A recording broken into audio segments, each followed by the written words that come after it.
Need to update your phone's software? Niemont is here to help. First of all, go into your settings.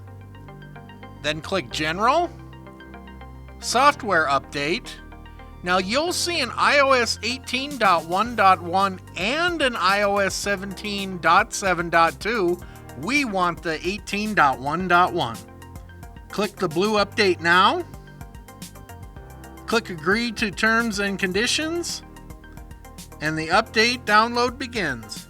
Now this is a big update and it's going to take probably between 15 and 20 minutes. After download is complete, your phone will ask you to install now or later. Let's install now. Once verified, your phone will start to install.